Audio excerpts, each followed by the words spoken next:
తులవారి కనుక చూసుకున్నట్లయితే దశమ స్థానంలో రవి గురువుల యొక్క కలయిక ఏర్పడుతుంది.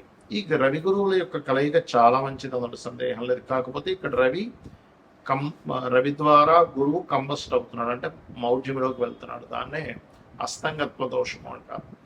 మరి దశమ స్థానంలో కలుగుతున్నటువంటి అస్తంగత్వ దోషము మరియు దీనికంటే ముందు మనం ఇప్పుడు చెప్పుకున్నటువంటివి ఏవైతే ఉందో, ఇది రవి 16 జూన్ నుంచి మిథునంలోకి ఎంటర్ అయ్యి 16 జూలై నుంచి ఇంట్లోకి ఎంటర్ అవుతారు, 16-17 ప్రాంతాల్లో కరకలో. అయితే మనకి మౌఢ్యమి 15 జూలై నుంచి ఆగస్టు 13 వరకు ఉంది. ఈ మౌఢ్యమి మూలంగా మీకు కలిగేటువంటి ఫలితాలు ఏమిటి? మిగతా గ్రహాలు అంటే పంచమ రాహు, షష్టమ శని, అష్టమంలో ఉండే కుజుడు, మరియు అదేవిధంగా లాభంలో ఏర్పడేటువంటి శుక్రకేతువుల యొక్క కలయిక, వీటి వల్ల మీకు కలిగేటువంటి విషయాలు, వీటి గురించి చెప్తుంది నేనైనప్పటికీ చెప్పిస్తుంది సాక్షాత్ లలిత అమ్మవారిగా భావిస్తూ, ఆ లలితాంబిక అమ్మవారి యొక్క అనుగ్రహం మీకు పరిపూర్ణంగా ఉండాలని మనస్ఫూర్తిగా కోరుకుంటూ ఇక్కడ గమనించినట్లయితే ఈ గ్రహాలు ఏవైతే ఉన్నాయో, అంటే ప్రధానంగా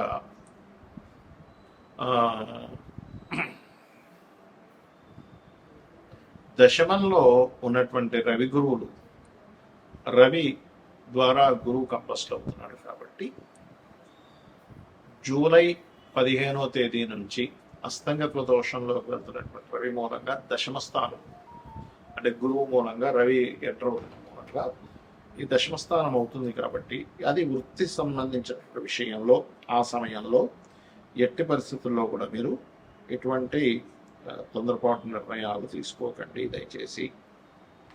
ఎందుకంటే ఈ సమయం అనేటువంటిది ఏదైతే ఉందో ఇది కొంచెం ఇబ్బందినిచ్చేటువంటి సమయంగా తెలుస్తుంది, గుర్తుపెట్టుకోండి. కాబట్టి ఉద్యోగ విషయంలో ఎట్టి పరిస్థితుల్లో తొందరపాటు నిర్ణయాలు తీసుకోకూడదు. ఏదో ఎక్కువ లాభాలు వచ్చేస్తాయి, ఈ షేర్ మార్కెట్లో ఎక్కువ ఇది వస్తుంది అనేది శుక్రకేతువుల కలయిక. అయితే మిగతా గ్రహాల గురించి చెప్తాను. సినిమా ఫీల్డ్ వాళ్ళకైతే కొంతవరకు బాగుందని చెప్పుకోవచ్చు. 6లో ఉండేటువంటి శని వలన కొంచెం మీరు చేస్తున్న ఉద్యోగంలో ఒకవైపు ఇంప్రూవ్మెంట్స్ కూడా ఉంటాయి. కానీ దశమంలో ఉండేటువంటి గ్రహం ఎప్పుడైతే కంబస్ట్ అయిందో అది ఏం చేస్తుందంటే, ముఖ్యంగా ఇక్కడ ఇరుక్కుపోయానేంటి, నేను ఇక స్ట్రక్ అయిపోయాను, ముందుకు కదలలేకపోతున్నాను అనేటువంటి భావన ఇస్తూ ఉంటుంది. వాహనం మీద వెళ్ళేటప్పుడు ప్రత్యేకంగా మీరు మంగళ ఆదివారాలు అతివేగంగా వెళ్ళకండి, అసలు ఎప్పుడు వెళ్ళకూడదు.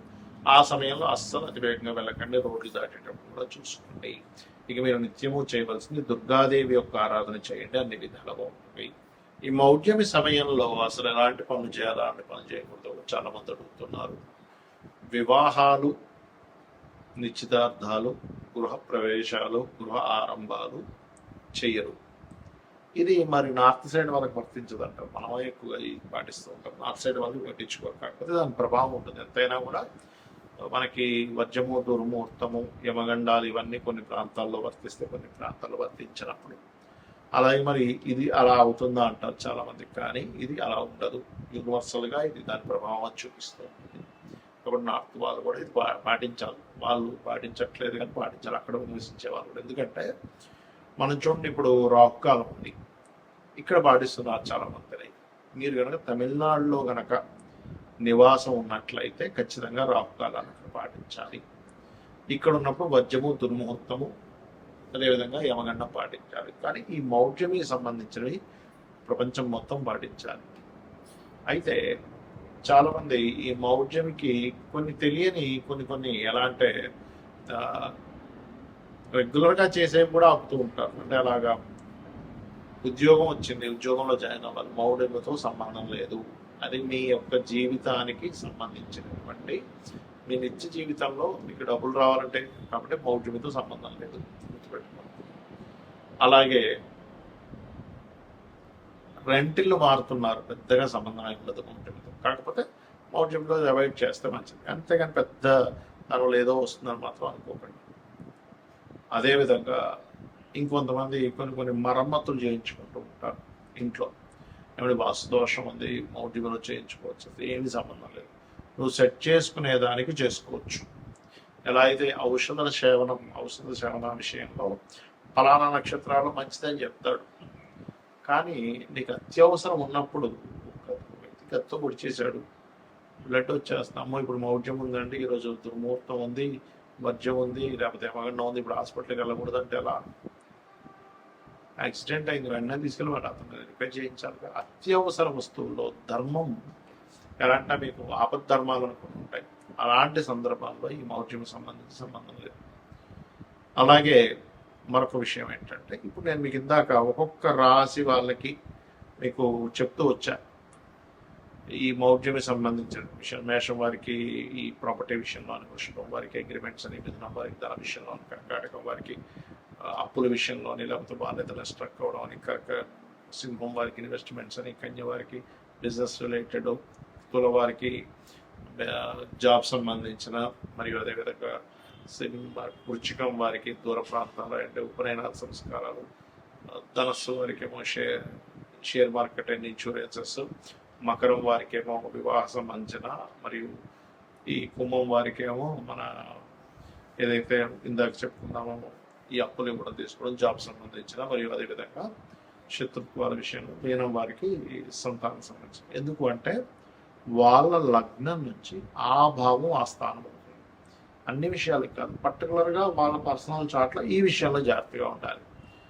యూనివర్సల్గా జరిగే కొన్ని శుభకార్యాలకు ఎందుకు శుభకార్యాలు చేయరు ఆ సమయంలో అంటే, గురువు యొక్క దృష్టి, శుక్రుడి యొక్క దృష్టి, రవి యొక్క కిరణాల చేత, రవికి అతి సమీపంలో వెళ్ళడం మూలంగా వాటి యొక్క ప్రభావం తగ్గిపోతుంది. వాటి ప్రభావం ఎప్పుడైతే గురువు ప్రభావం తగ్గిపోయిందో అక్కడ కలిగేటువంటివి ఏమిటి, యూనివర్సల్గా జరిగేవి ఏమిటి, బంగారం యొక్క ధర సంబంధించిన విషయంలో బాగా డౌన్ఫాల్ అవ్వడం ఆ సమయంలో, ఇంకా విచిత్రంగా ఫ్లక్చువేట్ అవ్వడం ధరల విషయంలో జరుగుతుంటుంది అనమాట ఆ టైంలో పర్టికులర్. అలానే మీరు చాలామంది ఏంటంటే, నేను చాలాసార్లు చెప్పాను, 1 year నుంచే చెప్తున్నాను, బాగా పెరుగుతుంటుంది, తగ్గుతుంటుంది, పెరుగుతుంది, 50 సార్లు అయినా జరుగుతుంది, డోంట్ వరీ అని. ఇక్కడ చాలామంది చేసే మిస్టేక్ ఏంటంటే, వాళ్ళు జన్మజాతకాలలో రవి గురువులు పాడైపోయి ఉంటే తెలియక వాళ్ళు బంగారంలో ఇన్వెస్ట్మెంట్ చేస్తున్నారు. దానివల్ల తెలియకుండా హైలో ఉన్నప్పుడు కొనడం, తగ్గినప్పుడు అమ్మడం జరుగుతుంది. కాబట్టి నేను చెప్పేది ఒకటే గుర్తుపెట్టుకోండి, ఈ బంగారం విషయంలో కూడా ఈ మౌఢ్యం ఫ్లక్చువేషన్స్ ఇస్తుంది రవి గురువుని కంబస్ చేయడం వల్ల. అదేవిధంగా మరొక విషయం ఏంటంటే, ఇది జల సంబంధించిన విషయాలు, సునామీలు, ప్రపంచవ్యాప్తంగా కొన్ని ఈ ఆరోగ్య సంబంధించిన విషయంలో కూడా దీని యొక్క ప్రభావం పెరగనుంది ఈ కంబస్ట్ వల్ల. కాబట్టి అందరూ కూడా కాచి చల్లార్చిన నీటి తాగండి, మరియు కాస్త నీటి ప్రాంతాలకు దగ్గరగా ఉండే వాళ్ళకి కాస్త దూరంగా ఉండండి.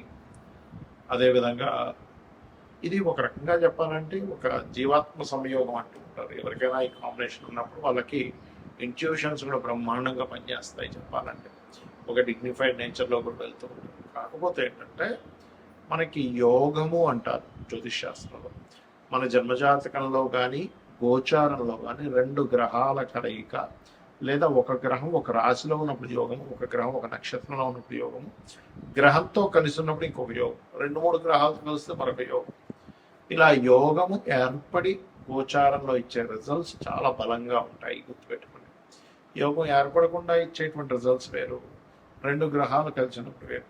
కాబట్టి మీరు ఏం చేస్తారంటే, మీకు జన్మజాతకం తెలియదు, అసలు ఏం చేయాలో అర్థం కావట్లేదు, మీ డేట్ ఆఫ్ బర్త్ లేదు, అలాంటప్పుడు కూడా ఏం టెన్షన్ పడకుండా సూర్యనారాయణమూర్తి యొక్క ఆరాధన, లలితా సహస్రనామాలు, వీలైతే లలితా సహస్రనామాలు సూర్య భగవాను చూస్తూ ఓం భానుమండల మధ్యస్థ భైరవీ భగవాన్ నమః మంత్రం చేయండి అనేది తెలబాగుంటుంది.